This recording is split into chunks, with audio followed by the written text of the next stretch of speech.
ஒரு 4 நாளாவேவும் இன்ஸ்டாகிராமு, ஃபேஸ்புக்கில் நீ சரியான ஆம்பளையா இருந்தா இந்த வீடியோவுக்கு பதில் சொல்லு அப்படின்னு சொல்லி கமெண்டில் கக்கூஸ் போய்க்கிருக்காங்க. அப்படி என்னடா அந்த வீடியோன்றதை நீங்களும் பாருங்க. புழுக்கட்டையும் தேங்காய் மூடியும் சாப்பிட்டுட்டு திரிகிறேன். நீ ஆடு மூத்திரத்தையும் குடிச்சிட்டு திரிகிறேன். என்னைய ஆன்மீகம் உங்களுக்கு? கண்டிப்பா இந்த வீடியோவுக்கு பதில் கொடுத்தே ஆகணுமே அப்படின்னு சொல்லி இந்த ஆளை பற்றி தேட ஆரம்பித்தேன். இந்த ஆள் கோயம்புத்தூரில் ஏதோ ஒரு சர்ச்சில் ஊழியம் பண்ணுறாரு. ஒரு வாய் நல்லா தான் இருக்குது, ஊதியே பொழைச்சிக்கிடுவார். சரி அடுத்து என்ன அப்படின்னு பார்த்தா நேற்று ஒரு வீடியோ வெளியிட்டிருக்காப்புல, இதுலேயும் கண்டிப்பாக நம்மளை வஞ்சிருப்பார் அப்படின்னு சொல்லி அந்த வீடியோவும் போய் பார்த்தேன். அதை நீங்கள் பாருங்கள்.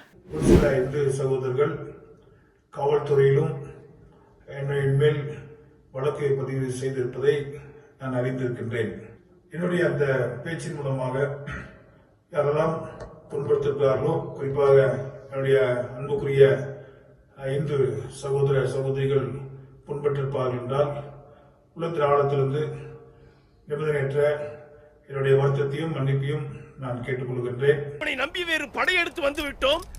இந்த வீடியோ பார்த்ததுக்கு அப்புறம் இவருக்கு பதில் போடணுமா அப்படின்னு சொல்லிட்டு நானும் பாவ மன்னிப்பு கொடுத்துட்டேங்க.